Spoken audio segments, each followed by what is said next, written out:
Okay. Before we have our quiet time, let's all get onto the same page. If you're reading from the Sparkly book, it's page 407, a new section entitled Perception and the Two Worlds. In the second edition, it is page 357, new section entitled The Two Pictures. In the first edition, it's page 333, The Two Pictures. In the JCIM, it's page 171, Perception and the Two Worlds. And if you're reading from the CIMS edition, it's page 343, Perception and the Two Worlds.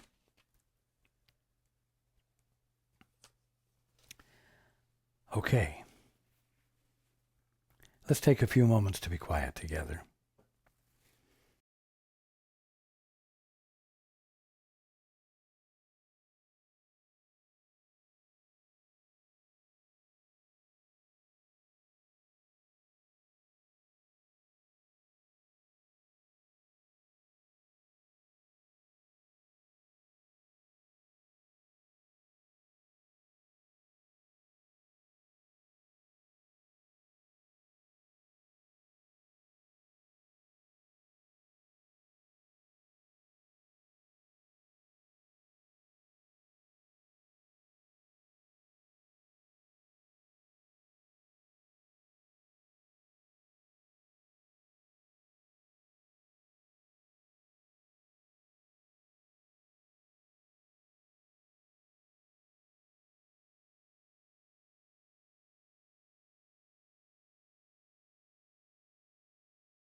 Good evening.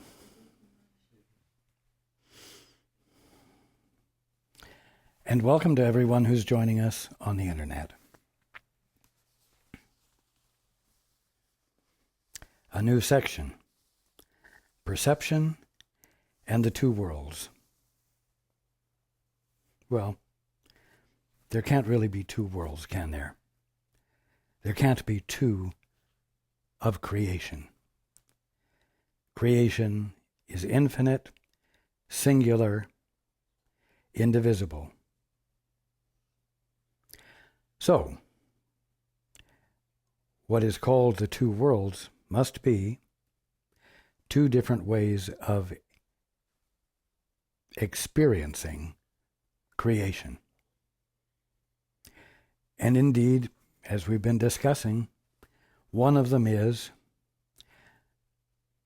the view or experience of creation that is had in the holy instant. And the other is when you view and experience creation, the kingdom of heaven, from a so-called independent standpoint, which you have created out of your imagination, and which is applied to absolutely every aspect of creation, which is the movement of God.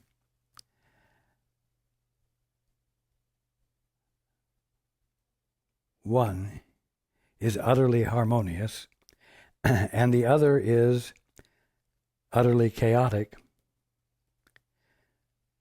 uncomfortable, unhappy, full of suffering, together with an indomitable will to overcome the suffering. Not by abandoning the viewpoint, the vantage point, but by staying in it and getting control of creation yourself.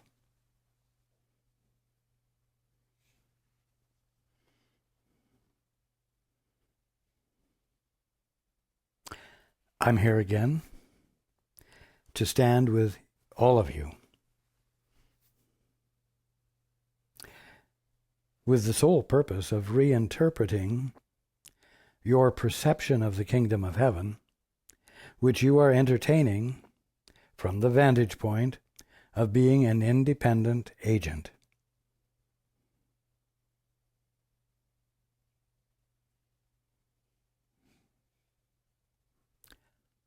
That's my function right now. That is the function of the Holy Spirit right now. That is the function of your guides right now. Everything is geared to, or geared toward, your waking up, your coming back into your full capacity as that conscious awareness which is inseparable from the mind of God, which holds itself apart no longer, thus allowing you to see creation as the Father is being it, and fulfilling your part in the co-creation of it. It's that simple.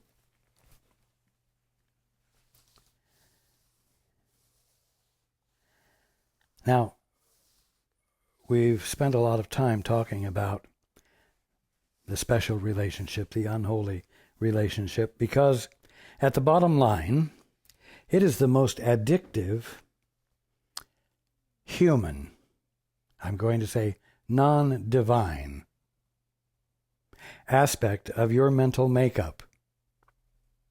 It is the one most significant thing that stands in the way of awakening, of the return of sanity. And so it's very important. And at the same time that you begin to see how not only unproductive the special relationship is, but how destructive it is, you will arrive at a point where, although it still seems like something worth hanging on to, you will be willing to abandon it, because you are beginning, through reason, to see that everything associated with it is illusory, and that it is keeping you in a state of insanity. At the least, it's keeping you in a state of the inability to see truly. That is the definition of insanity, isn't it? It is absolutely necessary for you to arrive at a point where it is reasonable enough to consider the fact that your independent assessment of everything stands in opposition to your being, stands in denial of what you truly are.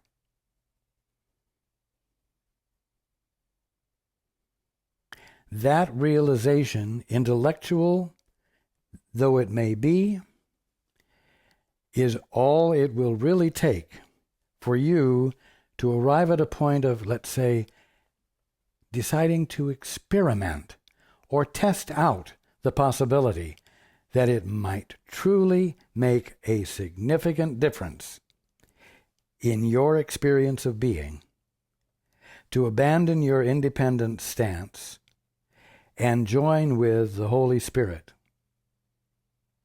that which is nothing more than your right mind, or join with me, or join with the Father,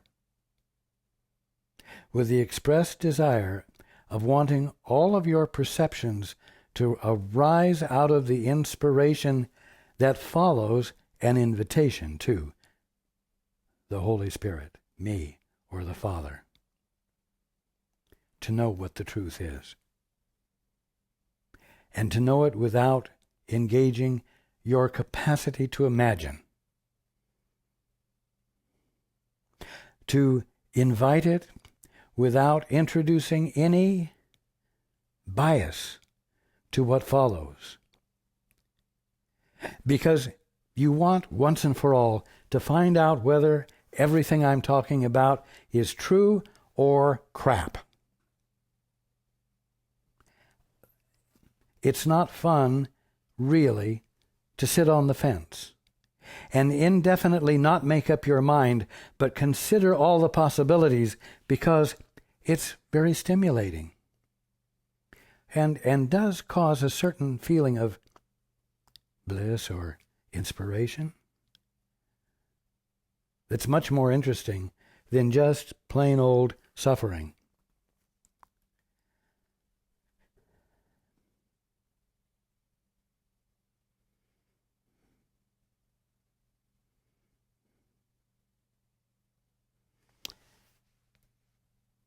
Let's go into the book.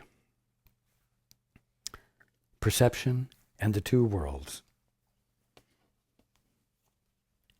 or the two pictures, depending upon which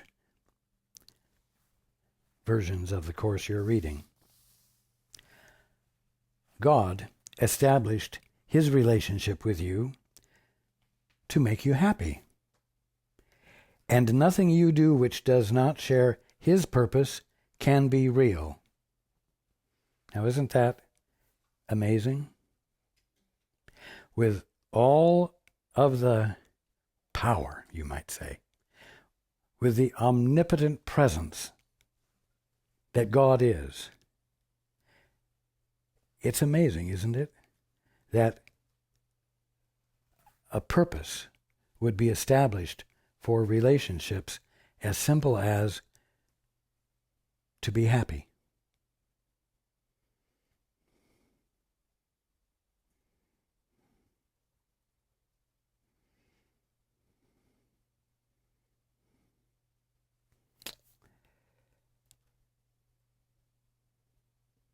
Not only that, the purpose that each thing that the Father has created and has relationship with is also to make happy. In everything that God's creation does, the purpose is to make happy. This is something which is very apparent to you in the holy instant, when you have relinquished your will and yielded to the Father with undefended interest, undefended presence of mind.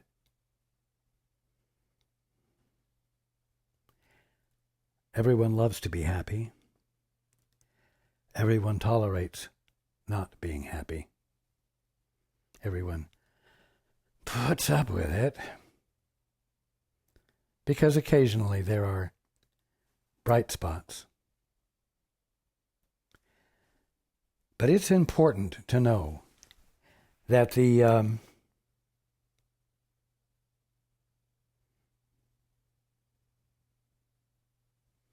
purpose of relationships is to make happy, to be happy, and nothing else.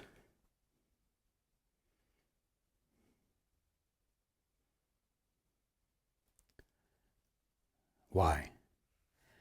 Because it simplifies the correction of all illusions. Absolutely everyone understands what it means to be happy.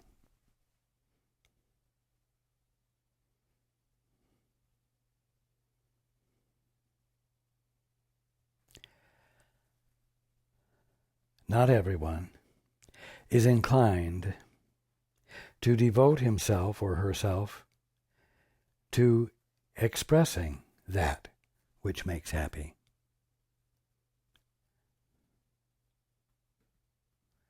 Why? Because when one is imagining that he or she is an independent agent, something which arose out of a physical a physical action called fertilization of an egg by a sperm, everything you engage in is, at the bottom line, for self-protection. Therefore, if at any point you do engage in making happy, it's only because the making happy of someone will protect you, and not out of any actual gift of caring.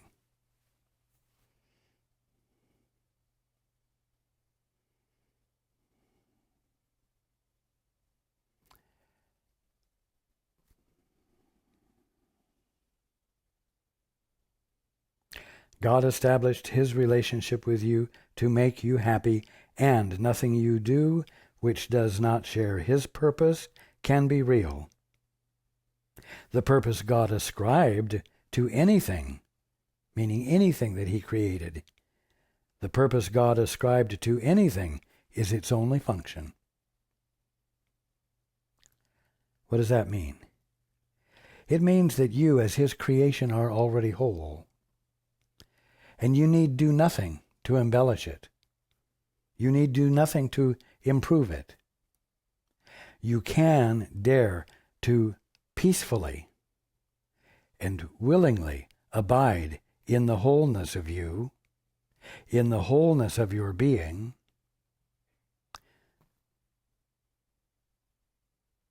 which is imbued with happiness because of the way in which it was created.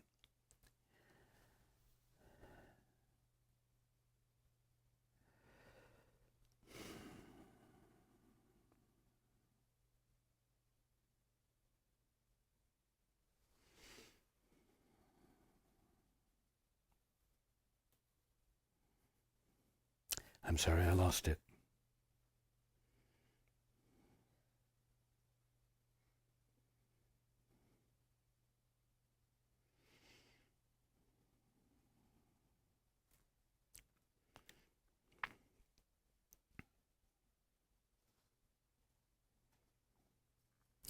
Because of his reason for creating his relationship with you, the function of relationships became forever, quote, to make happy, unquote, and nothing else.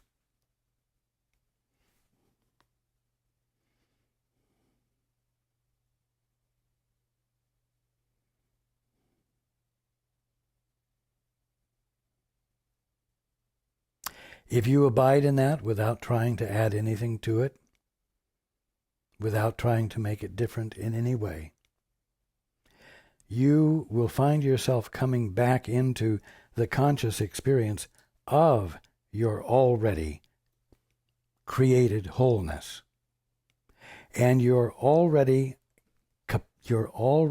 existing capacity to experience all of creation simultaneously, fully,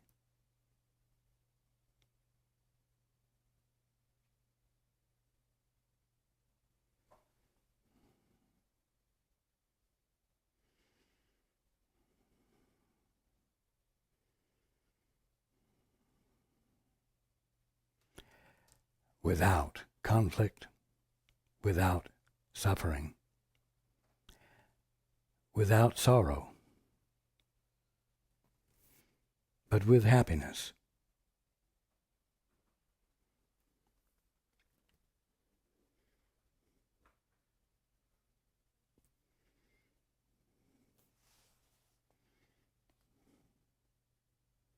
To fulfill this function, you relate to your creations as God to his. That's to fulfill this function.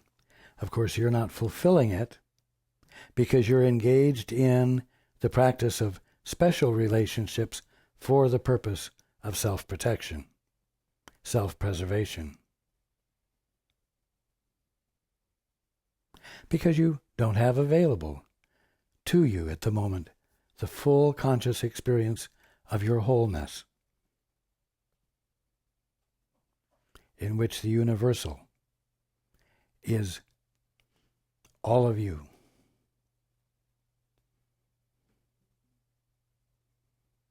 Where the oneness of your being is inseparable from the oneness of all that is, not just as an idea, but as a conscious experience of peace, a conscious experience of perfect safety, a conscious experience of happiness, which flows from you and is received by all, and flows from all and is received by you.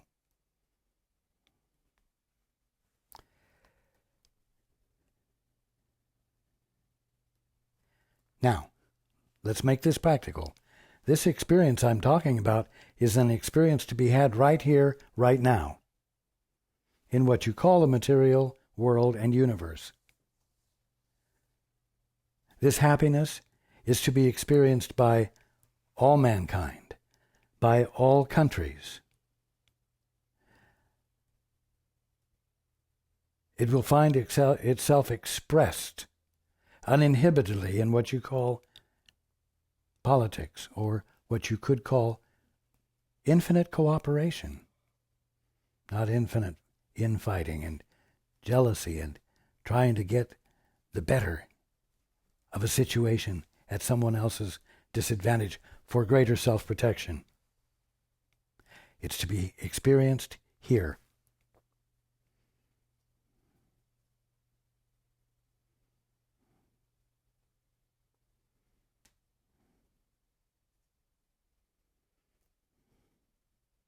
To fulfill this function, you relate to your creations as God to his.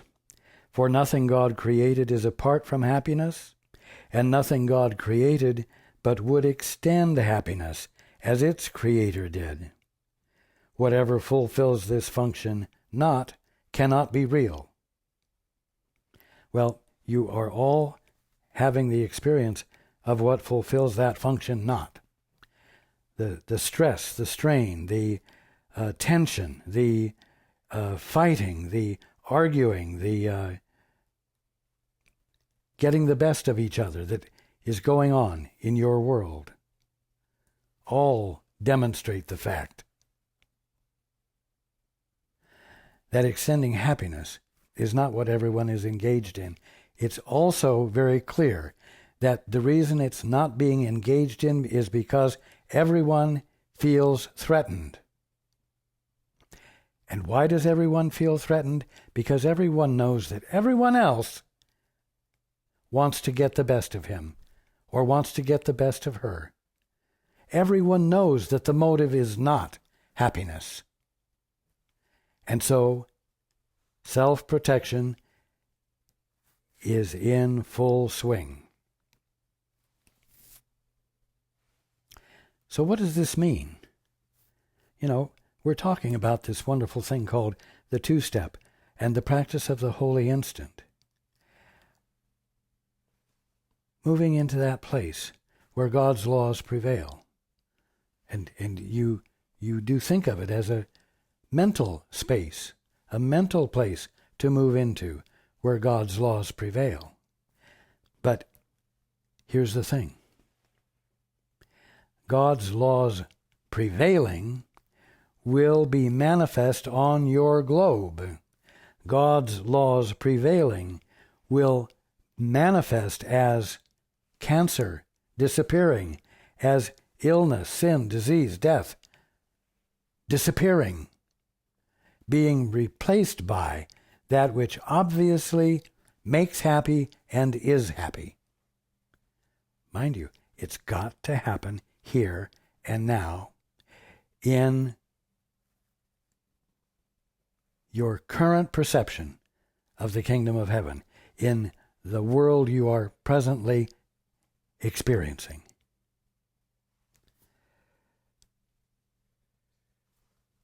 Remember, waking up is going to be you experiencing the kingdom of heaven clearly. And experiencing the kingdom of heaven clearly is going to mean your current perception of the world is going to become radically and clearly the evidence of God being right now. In other words, the kingdom of heaven. What does this mean? It means that the practice of the holy instant and the practice of the two-step is something that applies to relationships between you and your fellow man right here on earth, between your country and another country right here on earth, between all of the nations on the globe, where a shift, because effort has been put into it, takes place, and everyone begins to do that which makes happy, and therefore begins to reflect God's purpose and the way God has made it all. In this world, it is impossible to create. What world? In the world of the orphanage.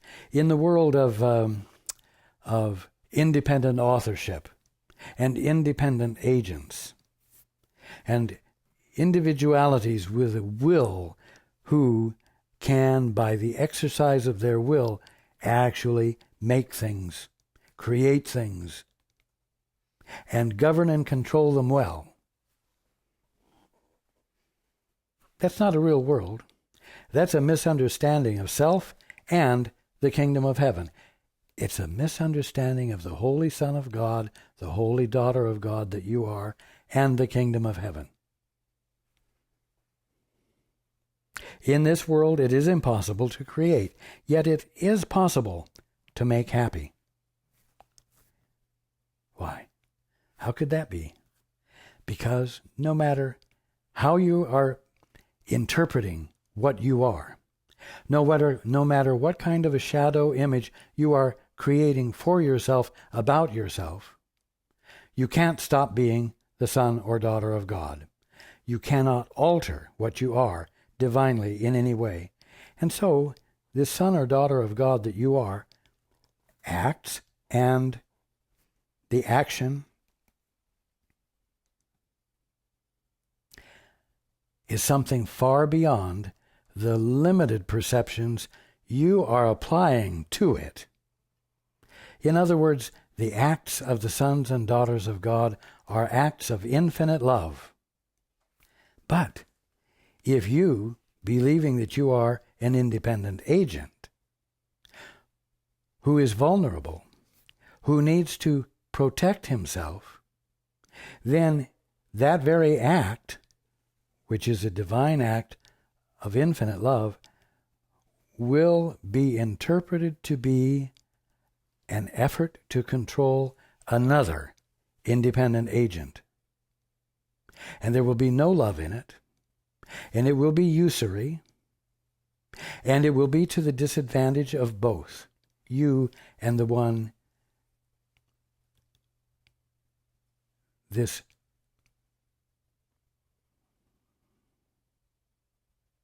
misinterpreted act is being applied to. Now, In this world it is impossible to create, yet it is possible to make happy. We have said repeatedly that the Holy Spirit would not deprive you of your special relationships, but would transform them. Why wouldn't the Holy Spirit deprive you of your special relationships? Because any relationship that you're in, the son or daughter of God that you are, no matter what you believe you are, is a holy relationship, one that you need not be deprived of. You don't need to be deprived of the relationship. You need to be deprived of the misinterpretation of the relationship.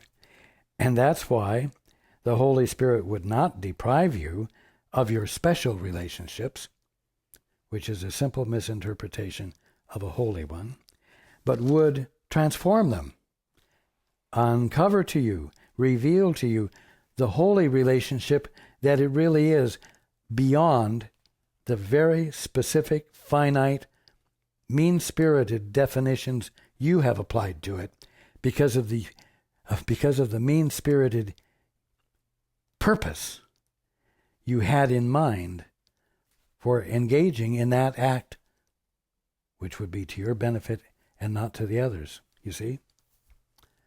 And so the more of what God is being there in this act of the Holy Son or Daughter of God will still occur, but you won't be conscious of it.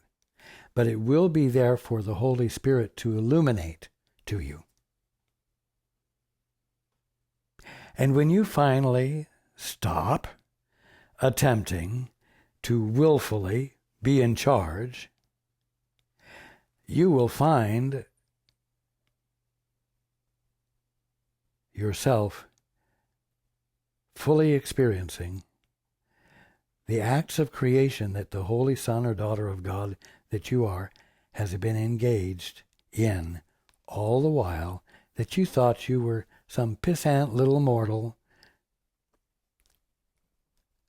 becoming something and protecting himself or herself in the process. You see?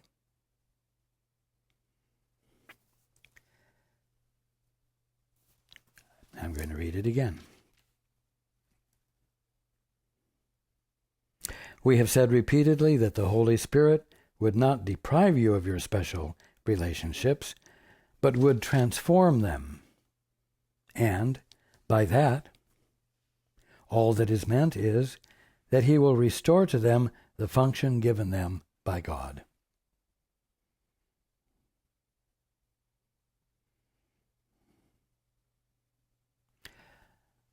The Holy Son or Daughter of God, in a demented sort of way, moves and acts and does things that aren't really being done.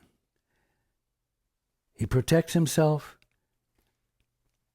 so that a vulnerability that doesn't exist won't be experienced by him because of how well he's protected himself.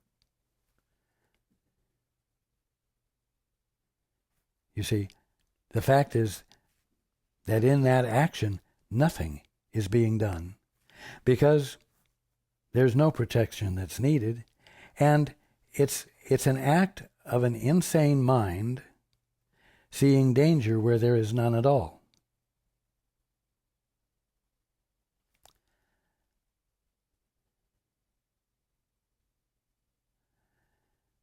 Those who are not caught in the dream, observing the Son or Daughter of God behaving in this self-protective way, can see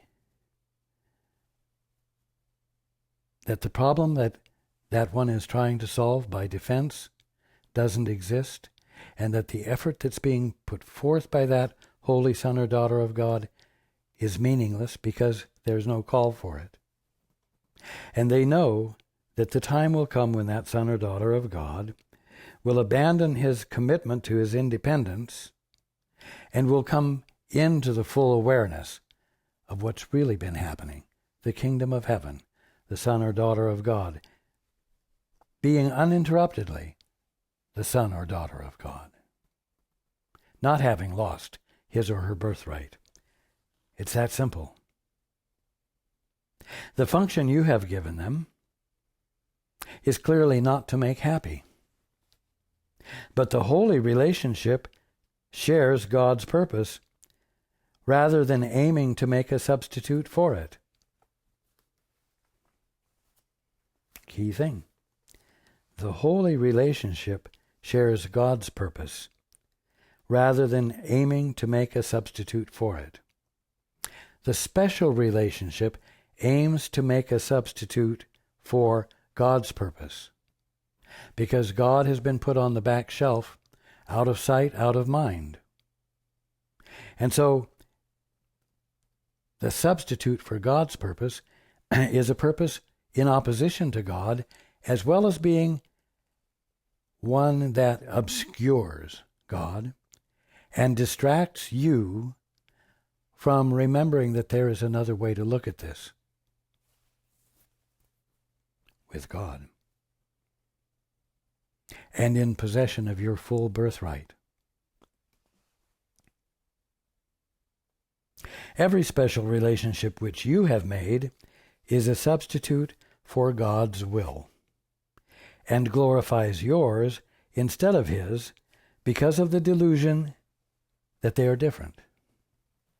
You see, you think that God has given you a capacity to be His offspring independent of God.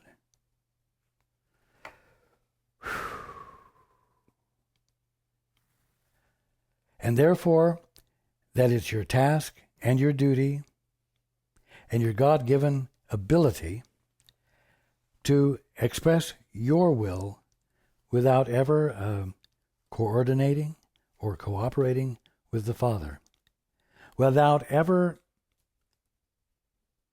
bothering to find out whether there is something beyond your imagination for you to fit in with, something infinitely stable, something infinitely secure, that it's your birthright to function within the structure of truth and love, the structure of divine principle. You see?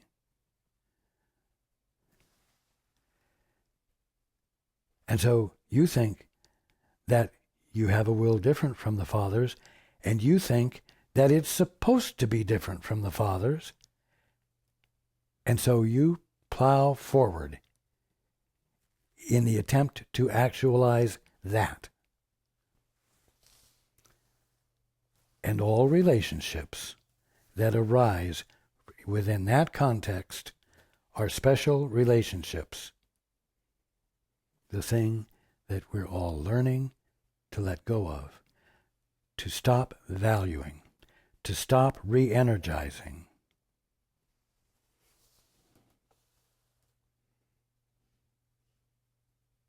You have made very real relationships, even in this world, which you do not recognize, simply because you have raised their substitutes to such predominance that, when truth calls to you, as it does constantly, you answer with a substitute.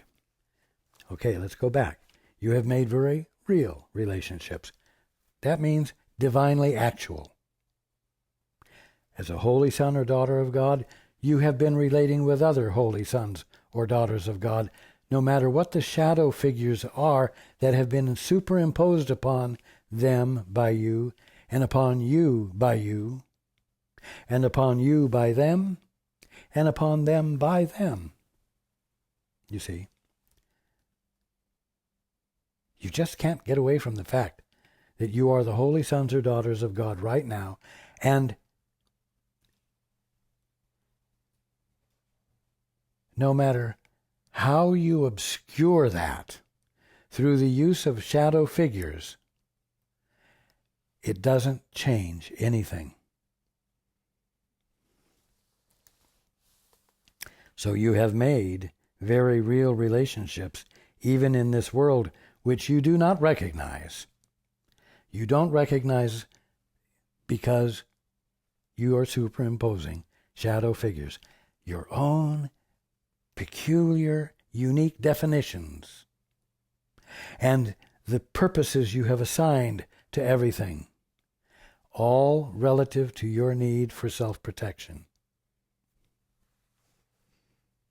So you have made very real relationships, even in this world, which you do not recognize, simply because you have raised their substitutes, the shadow images, your meanings, your definitions, your concepts, to such predominance that when truth calls to you, in other words, the divine actuality of all of these relationships, as it does constantly, you answer with a substitute.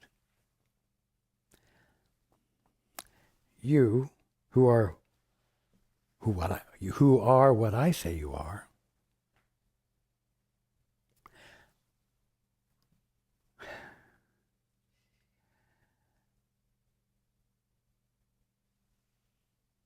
here is the answer. Here is the appropriate response.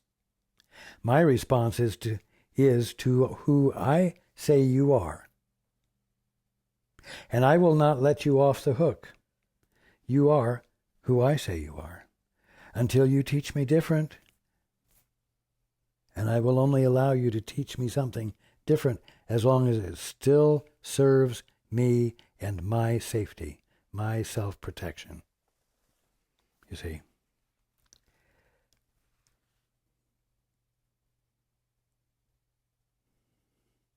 Can I make it any clearer than this?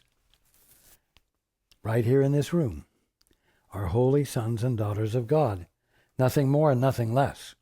And everyone who is watching at this moment, or everyone who is listening at this moment, are holy sons or daughters of God. All of us, holy sons and daughters of God, are in relationship with each other right now, right in the middle of the kingdom of heaven, having this insane distraction of peculiar and unique definitions that you have all agreed to apply to everything you're experiencing, which obscures the kingdom of heaven and the holy sons and daughters of God that you are. Why is this important? Because the fact that you are presently the sons and daughters of God means you do not have to work toward becoming them. You do not have to go through a process of self-improvement. You do not have to go through a process of training your mind so that it becomes worthy of discerning the truth. All it requires is a willingness to consider, maybe this is true. Maybe it's worthwhile for me to abandon all of the definitions I've been applying to everything and genuinely expressing curiosity. Father, what is the truth here? Father, what is the more of what you're being right here? Father, help me to see the sons and daughters of God that are all around me, and help me know that I, the one who is seeing them, is also a son or daughter of God. Help me abandon some contentious process of getting from one world to the other. Let me just be curious.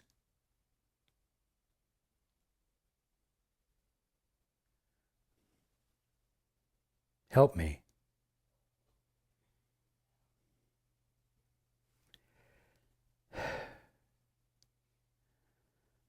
I'm tired of suffering. I'm tired to see what obviously isn't the kingdom of heaven. I'm tired of being confronted with other people's poor estimates of me. And I'm almost tired of impressing others with my poor estimate of them. I'm almost tired of it. It's just that it still seems to have some value.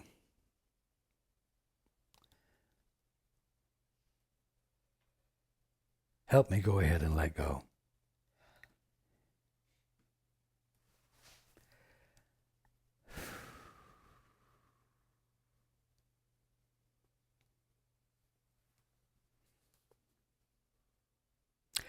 Every special relationship which you have ever undertaken has, as its fundamental purpose, the aim of occupying your minds so completely that you will not hear the call of truth. In other words, you will not experience even a glimmer, a hint of the divinity of the one you're in relationship with. Their divinity won't even creep through any weak chinks in the shadow figure you're imposing upon them and holding them to in your mind and absolutely sure of yourself. In a sense, the special relationship was the ego's answer to the creation of the Holy Spirit, who was God's answer to the separation. When you said, "But Father, I'd rather do it myself. But Father, I'd rather see it myself. But Father, I'd rather define what everything is." And you made commitment to it. You joined another son or daughter of God in mutual agreement to abandon your remembrance of your inseparability from God. You caused that which you divinely are to become unavailable to you consciously. And so it was held in trust and called the Holy Spirit. It's that simple. It was there, not allowed to disappear, not allowed to be lost by God, so that you would have the means of experiencing healing, so that you would not be lost forever, but actually forever securely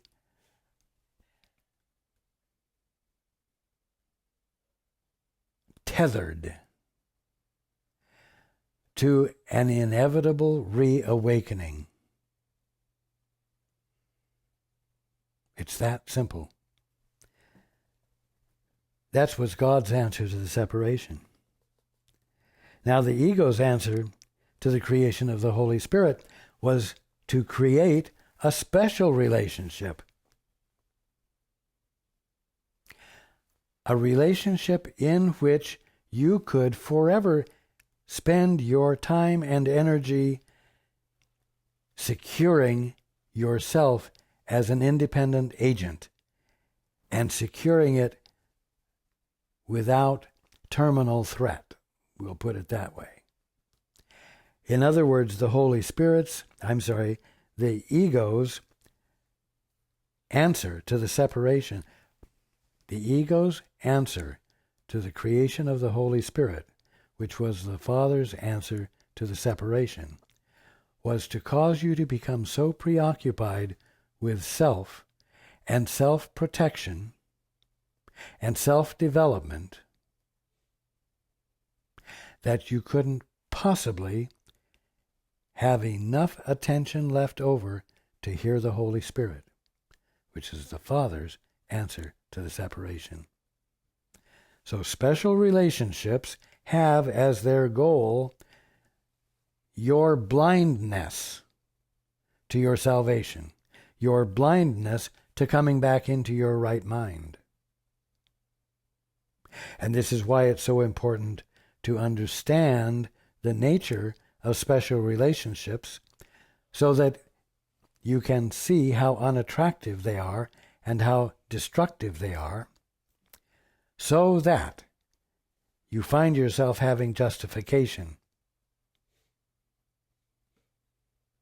for practicing the holy instant and reuniting with your source by reaching out to it and abandoning your supposed capacity to function autonomously, successfully.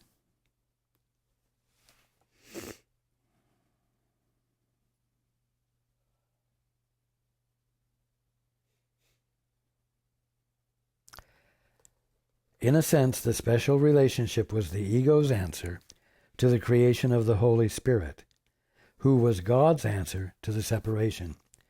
For although the ego did not understand what had been created, meaning the Holy Spirit, it was aware of threat.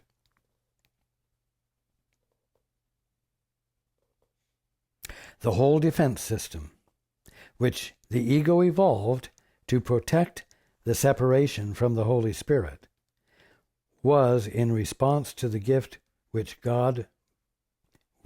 which God blessed it, and by his blessing enabled it to be healed. Again, the whole defense system, the whole ball of wax of special relationships, the whole defense system which the ego evolved to protect the separation from the Holy Spirit, was in response to the gift with which God blessed it. God blessed the separation by providing the Holy Spirit as the forever anchor to your sanity, which means that you will inevitably come back into your full right mind.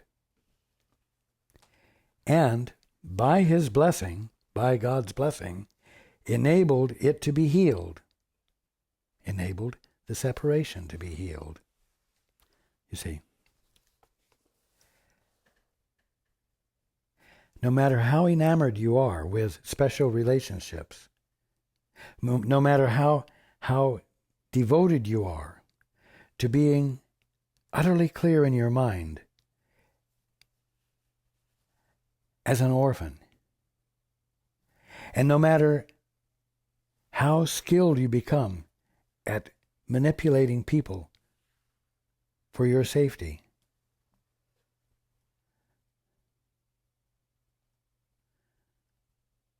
all of which blinds you to your healing of the separation, God's gift stands immovable.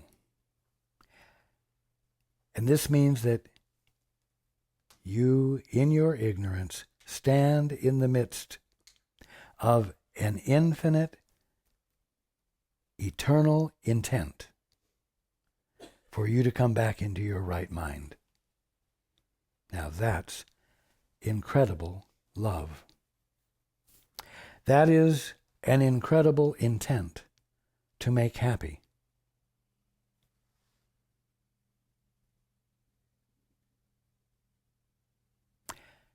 And what is required of you is to abandon your self-protection and your defense and replace it with the intent to make happy in every relationship you experience every day. And you know what? It's going to take commitment to do it. And it's going to take actually doing it. And that's the task. That's the purpose that stands in front of you to be actualized.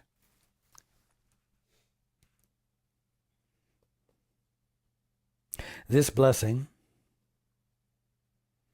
the gift of the Holy Spirit, which the Father made, this blessing holds within itself the truth about everything. And the truth is that the Holy Spirit is in close relationship with you. After all, it's nothing more than your right mind. Because in him is your relationship with God restored to you. The relationship with him has never been broken, because the Holy Spirit has not been separate from anyone since the separation.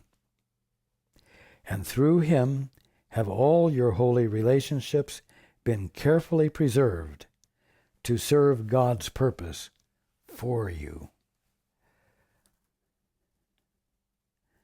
The Holy Spirit, that which is nothing more than your right mind, has held every act that you, as the son or daughter of God, have engaged in that is an expression of your divine purpose, has held it inviolably unchanged from its real nature, and all of it awaits your rediscovery as you decide to stop claiming to be tiny.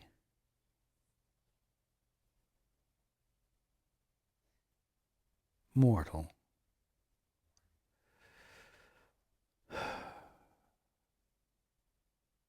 On your way to the grave.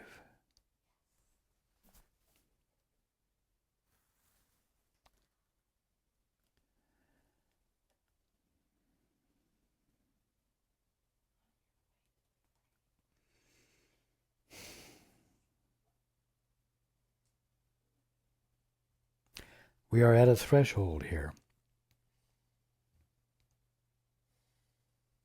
A threshold which will not necessitate our continuing to study through to the end of the book.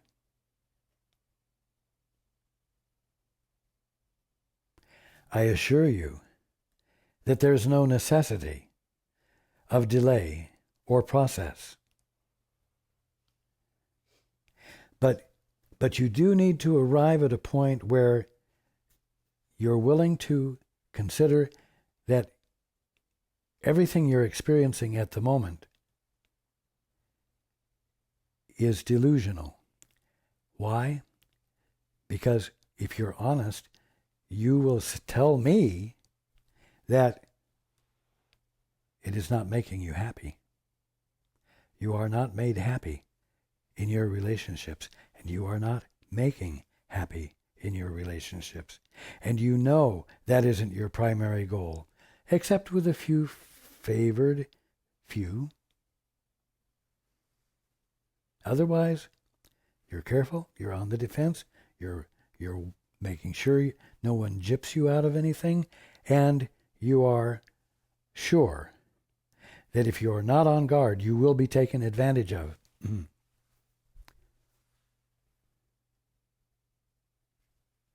That picture you're entertaining says you're not in a world. You do not see yourself in a world whose aim it is to make you happy. And you can see that as long as you're entertaining these shadow images about your world, you're not about to become undefendedly willing to make happy your world. So you're in a catch-22, or you're not. Maybe you're not. Maybe all you have to do is practice the two-step. Maybe all you have to do is to shut up the mind that you're using to create shadow images, and in the silence, inquire of your Father, what is the truth? What is the truth here?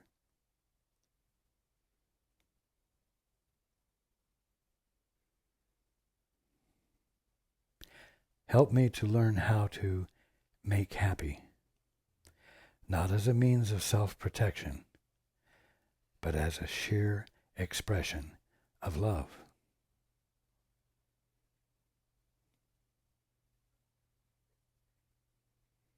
Help me participate in being the leaven that leavens the whole lump.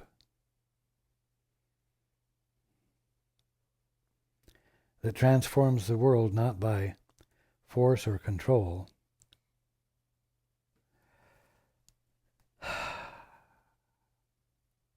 but by neglecting to hold all of it or any part of it within the confines of a special relationship.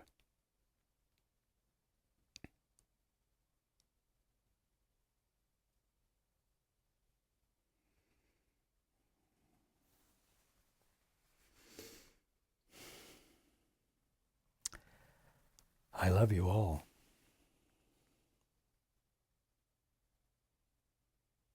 And this is a wonderful point of growth. It's a wonderful threshold to be at the edge of. I encourage you not to be afraid of it. I encourage you to embrace it. And I encourage you to abandon yourself to it.